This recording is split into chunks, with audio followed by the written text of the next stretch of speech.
Mr Deputy Speaker. The question is that the motion be agreed to, and I call the member for Jagga Jagga. Thank you, Deputy Speaker. Well, I welcome the chance to talk on this very important topic. Last month, I was pleased to have the chance to visit Leeson Group in my electorate. Leeson run a thriving business advancing solar technology and solar farms.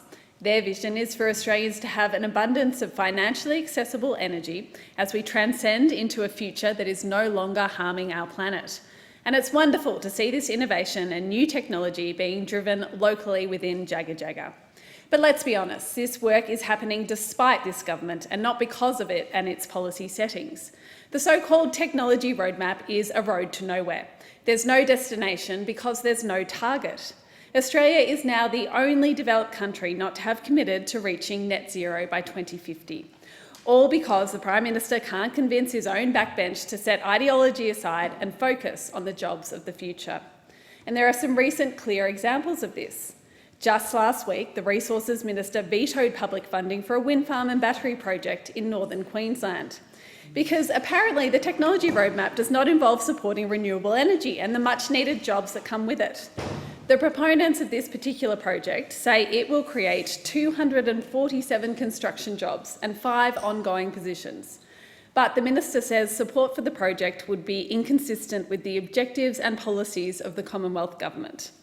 Well, Deloitte estimates that more than 250,000 Australian jobs can be created as we transition to a clean energy economy. These are the jobs that the government is actively blocking with decisions like the one I've just mentioned. They are the job opportunities that will potentially pass Australia by because this government does not have a genuine plan and a target to support them. Last night's budget was another massive missed opportunity from this government. Nothing new on renewables, nothing new on electricity storage, no mention of electric vehicles, nothing for the urgent grid upgrades we need to take advantage of renewables in our system, no commitment to net zero by 2050.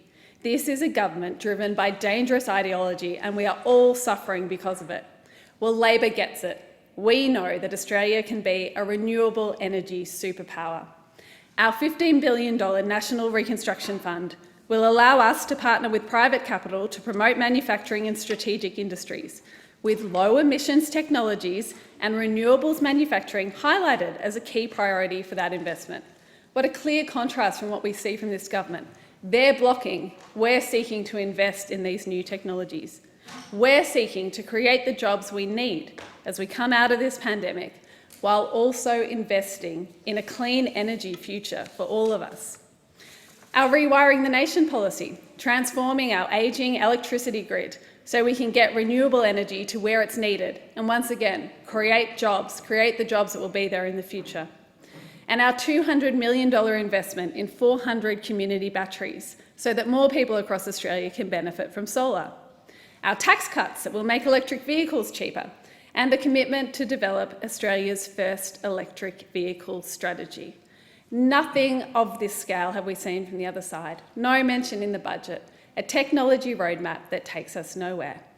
Now, I have conversation after conversation in my electorate with people who feel almost despondent about where we are nationally on climate change. They feel like we are caught in an endless cycle where this government, driven by ideology, driven by wanting to have a culture war over how we address climate change, refuses to take the steps that are necessary. And I tell them, look, it is difficult. It is really difficult that the Morrison Government is not taking the action that we need, that they are not committing to a net zero target by 2050. And one of the things that concerns me, and I know concerns them most about that, is that we are falling further and further behind the rest of the developed world.